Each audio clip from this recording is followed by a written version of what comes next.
Lately, I've been really drawn to the atmosphere of space games. At this point in my life, there is something more compelling than usual about the vast expanse of space and writing your own story as a drop in an endless ocean. So it felt like a great time to check out Citizen Sleeper, a narrative-driven sci-fi role-playing game developed by Jump Over the Age with a more traditional focus.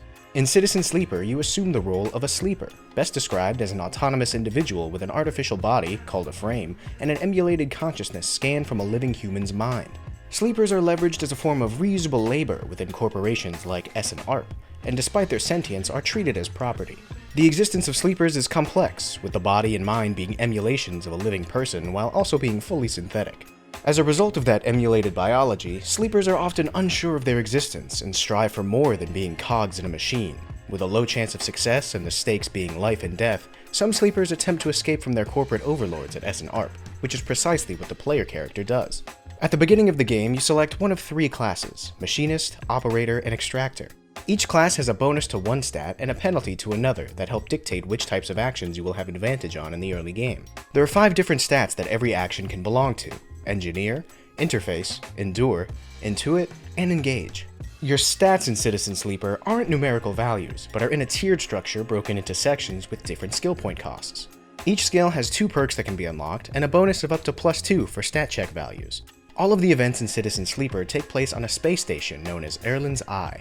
Shortened to the Eye by its inhabitants, the station was founded after a corporate collapse and is full of individuals aiming to make a life for themselves through whatever means they deem necessary. Gameplay is straightforward and comparable to traditional tabletop role-playing games structured around managing resources in daily increments, referred to as cycles. These resources are your body's overall condition, your energy, and up to 5 6-sided dice. As a sleeper, your body condition decays every cycle, a form of planned obsolescence imposed by S&ARP that can only be prevented with a drug that is not available to the public.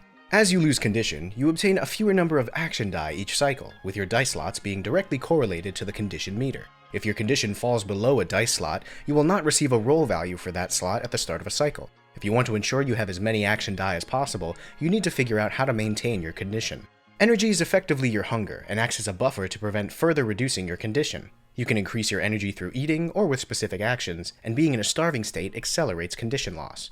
At the beginning of each cycle, up to 5 6-sided die are rolled and stored as your action dice. When resolving an action, you select which of your dice you wish to consume on that action. The values on the dice determine the level of success of a specific action, split between positive, neutral, and negative outcomes.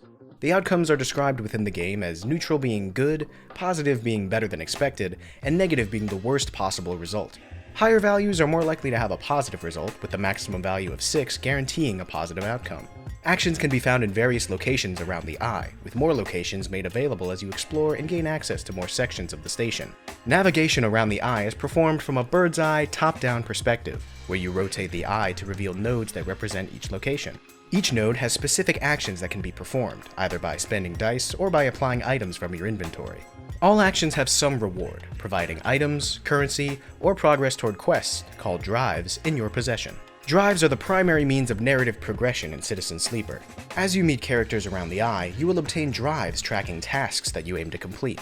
Drive progression is often represented in the form of segmented circles called clocks at specific locations around the Eye. Some clocks increment automatically at the start of a new cycle, or can only be filled by succeeding in specific actions. Some drives can be failed and will have success and failure clocks visualized respectively with yellow and red. Some drives are given in tandem with conflicting goals, creating a situation where completing one fails the other and providing the player with an important choice to make. The incentive for completing drives is to move forward the narrative that you are creating of your own life on the Eye, also rewarding you with skill points that can be used to upgrade your stats. Citizen Sleeper is an exceptionally well-written role-playing game, which is an important factor considering the entire game is presented as mostly text. Many drives are not cut-and-dry situations, often having some conflict arise that provides the player with an opportunity to make a choice that impacts themselves and others in different ways. The large number of drives and many branching paths creates a compelling crafted narrative experience and truly makes the Eye feel alive. With an overall playtime of around 8 to 10 hours, Citizen Sleeper isn't terribly long compared to other long-form, dialogue-based role-playing games, and the multiple ending scenarios often have multiple outcomes.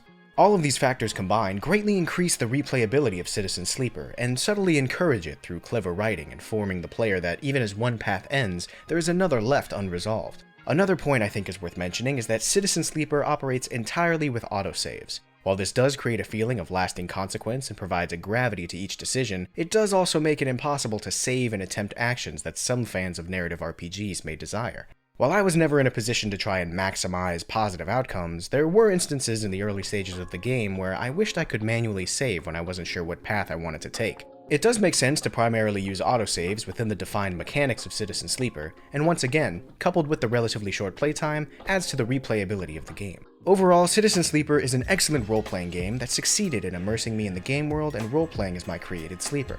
It's a very deliberately structured game that has little to no content that acts as filler. Citizen Sleeper is a well-designed package that excels in delivering a role-playing experience, and I'm excited to see how Jump Over the Age expands on these ideas in Citizen Sleeper 2. Thanks for watching, take care, and remember, keep having fun.